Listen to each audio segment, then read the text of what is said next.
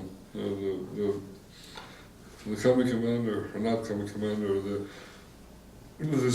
chief officer Of that. of our squad there. Did you get worn out sometimes from your training, your boot camp training?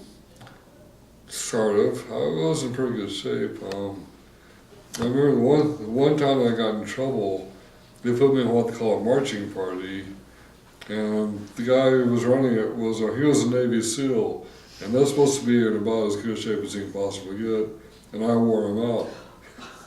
I bet you did get in trouble. So no, he just kind of said, "Okay, that's enough. You've been disciplined enough. You've learned your lesson."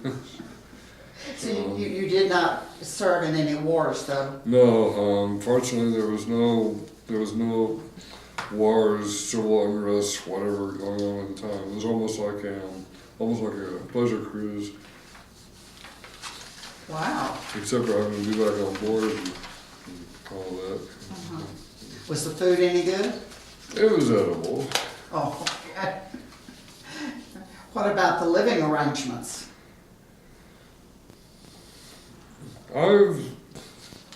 Right after, all my life I've been camping. Right after I was born, there was George Fee had a ranch just outside San Antonio, to the west of San Antonio on the Medina River. And I was nothing, I was a babe in arms, just maybe a couple of weeks old. And the first time I went on a camping trip, more like a long, little picnic thing. But I'm used to going, sleeping out in tents or wherever, and just making do with whatever. So you had a background knowledge of camping? Yes. So yes, it was like camping? Yes. Well, in camping, and of course, when you're young, you pull little pranks. Did you No. pull any? No. Did you pull any pranks in the military?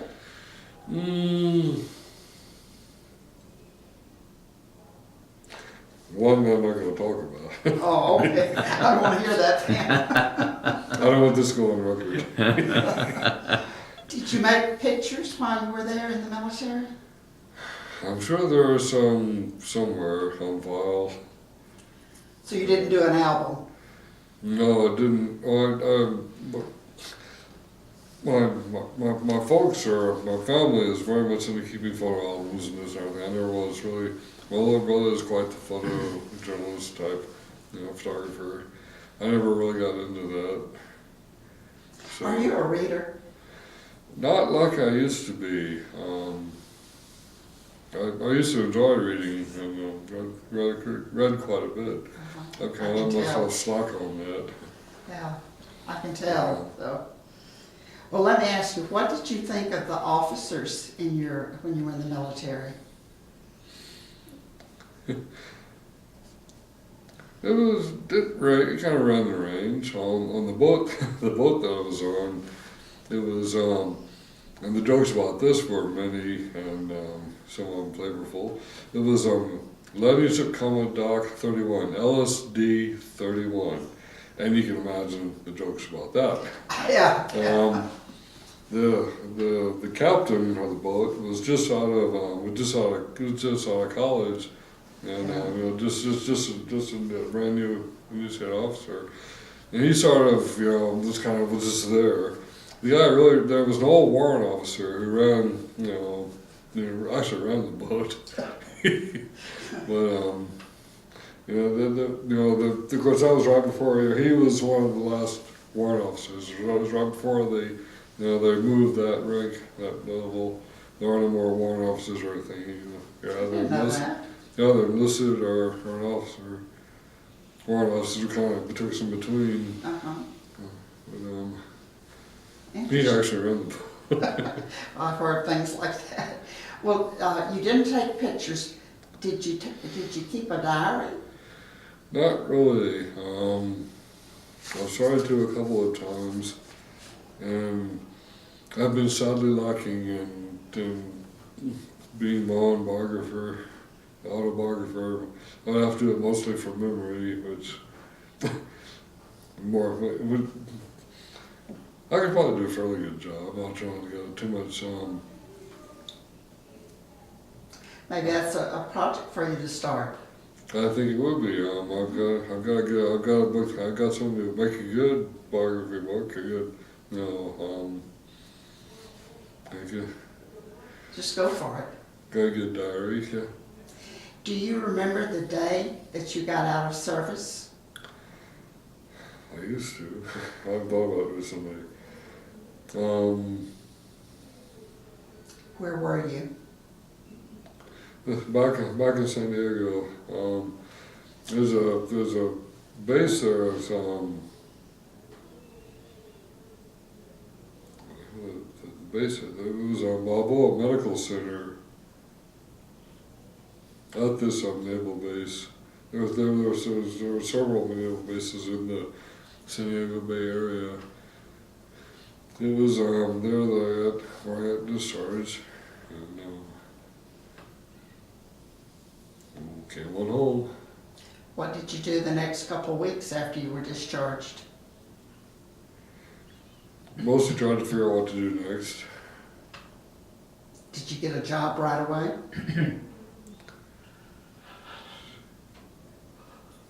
And I think what I did was I went back to school. What did you study? Your basic entry level freshman stuff. Uh-huh. How long did you stay in school? Not nearly long enough. Why did you stop? Probably what I suffer from in a lot of things, probably just boredom, distraction. Uh-huh. Didn't want to, I made the beginner's stupid error of thinking of, not limiting yourself by narrowing down to something specialized in, which is very seriously limiting in and of itself. Yeah, I understand. If you know what I mean. Well, do you think that your military experience influenced you in any way in making some of those decisions?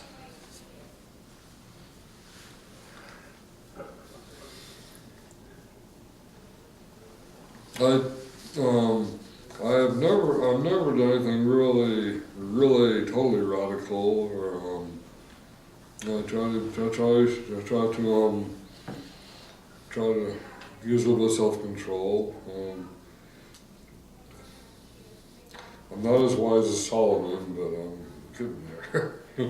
trying to be centered and focused, and figure out what to do next. So I've been kind of like a warrant officer, kind of between different levels. I'm here mostly was take care of my folks, and I guess that's a lot of what I'm doing now, taking care of Mom. You're a good son then. I'm trying to be a good son. Yeah, That's priority right now. Where is your mom? I'm in this corner of the building. She's as far apart as I get. Oh, she's over in that corner of the building. Oh, okay. She's here at the manor. Okay. Where's your brother live now? Down towards Stockbridge. Oh, okay. So A little bit all north. of you are here in the area. Yes. And when did you say your dad passed? That's another date that I should know. I guess I've tried not to think about it too much. It was a couple of years ago. Oh, yeah, that's. Is he buried up near here too? Yes. So, well, thinking back to your military and your growing up, if you had any advice to give young people today, what would be your advice? Don't fritter away too much time. Sure, run, laugh, play, enjoy things, but start considering what you enjoy doing, what you're good at, what you shouldn't, what you don't want to even try.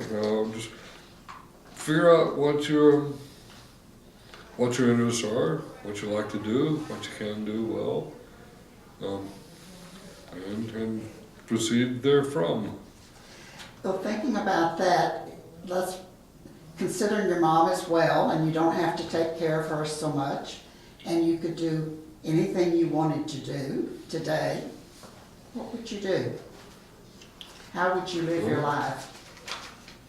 In just this one day.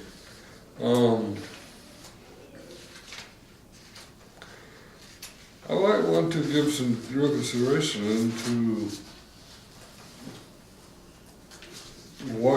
which of certain I might want to really look into doing more seriously. A preacher, a teacher. It's a Jethro Tull song. The preacher, the teacher, no allowance for the other.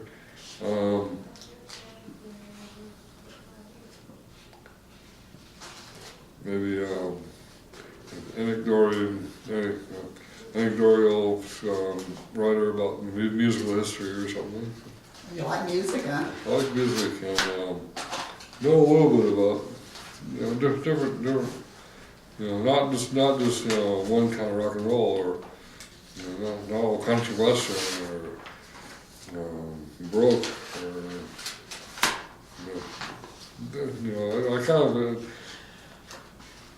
I'm familiar with many different types of music, and I dare to consider myself with good enough ear to tell what's good and what's not so good, and just. Did you study music history in school, or is this just your own studies? Not so much music history. Some of it was when I was a kid. My mom's father, my grandfather, Dad, back in the 20s or so, was a top-notch tenor banjo player in the jazz age. Wow. Around Texas, and taught me tenor banjo when I was a kid. I still have, before I was born, he had bought a Gibson tenor guitar from my grandmother. She was an pianist, but he got that for her to kind of strum along a little bit. And my uncle and some of his friends were kind of out in the driveway, and being teenage types, forgot that leaning up against the back of Dad's car. He didn't bother looking behind his car, backed up over it, broke the neck off at the body, and instead of going, ow, chucking it, took it out to his workshop and glued the neck back on the body, and then lo and behold, it still plays fairly well. You have it still? My uncle Jack and I, my mom's brother Jack and I kind of wrangled over it for a little bit, but some time ago, Mom and I had flown back to Austin, or Jimmy just outside of Austin, and we're at Jack's place in the country there, and he took me out to his barn one time, his garage place one time, and there, lo and behold, in the middle of it was this guitar case, and he said, "Go get that." So, That's sweet. So, do you play a musical instrument other than that? clarinet a little bit. I played drums in the military school. I was marching drummer, snare drummer, and wouldn't mind getting an elbow or English horn or something, to read. I can play if I have to, French horn or trumpet or something. Guitar, bass guitar. Wouldn't mind trying out the upright bass guitar. Never was much on violins or anything. Don't forget the harmonic. Really?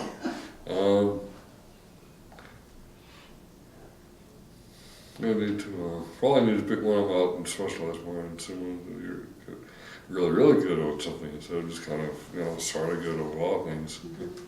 Concentrate. Yes. Yeah. Do you play here where you live? Do you play any instruments for the folks? I've been trying to work up something with that tenor guitar. One of these days I may actually see about giving a presentation in the chapel. A concert, that would be lovely. be a good goal. You've mentioned your church, things that you've done in the church. You're a religious man, I try to be as religious as I can. so what does the role of religion play in your life? Well,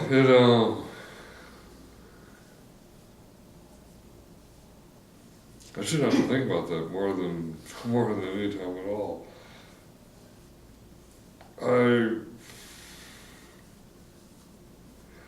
I'm more aware that I would like to be all of the problems and temptations, and I've walked on many paths in my life, and some of them have not been in very good places, and I have managed to make it back from some not so good places, and me too. I'm thankful for that, and try to be as exemplary as I can. You believe in God? I believe in God, absolutely. So how has He impacted your life?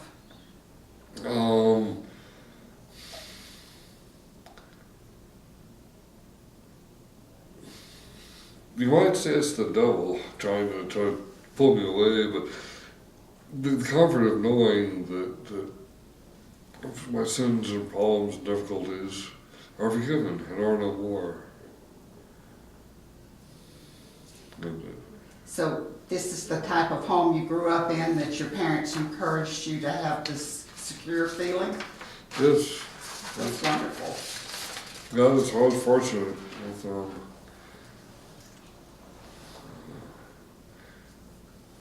I picked some good parents. I haven't heard anything that sweet before. That's nice. It's very nice. Well, tell me a little bit about your parents. You mentioned some of the grandparents and what have you with the music, but Let's see, my father, Walter David Karn, was he was from San Antonio. Had been in the Navy,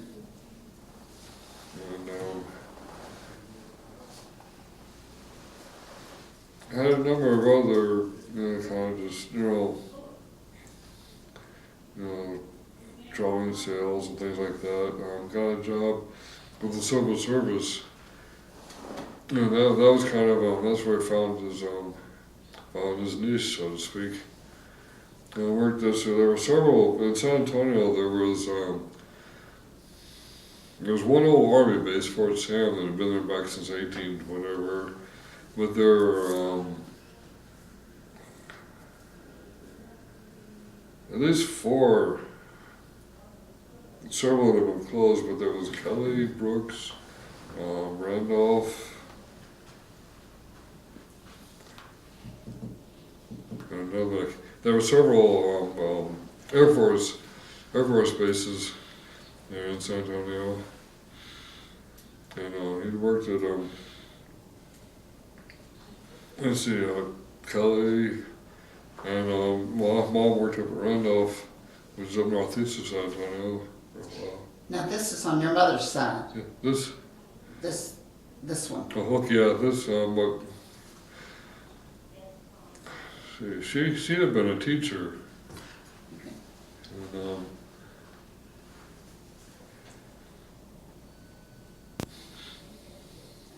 What about your grandparents? Were they from Texas originally? yes. Let's see, Robert, Bob Kinkle, and Claudia, that was my mom's parents.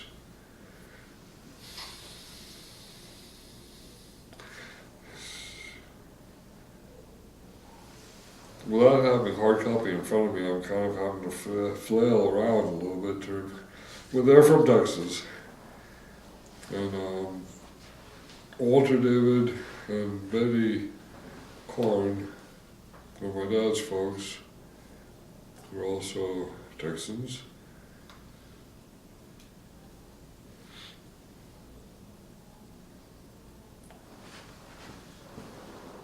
So they all wound up in Texas, huh? Maybe Either- wagon train or something. Either from or knew enough to get there. So, Well, our time is just about drawing to an end. Sorry, I wasn't more prepared about this. I Oh, was kinda You've just- done a wonderful job. Is there something you'd like to share with us about your military life, your early life, your spiritual life that would impact some young people today? Probably, if I put it briefly,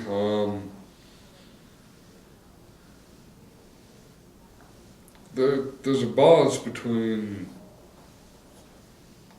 totally helter-skelter, flopping everything around whichever way it goes, having too much fun, partying, not having any focus, no sense of purpose, no sense of direction.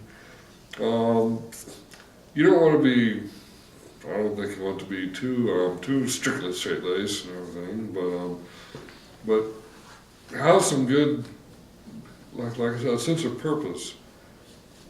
Consider what you enjoy doing, consider the world and what needs to be done, and can you do it? And if you can, do it. Sounds like very good advice. I have to say to you, we thank you for your service and for your attention to your parents, being a good son. Do the best I can. And that concludes our interview for today.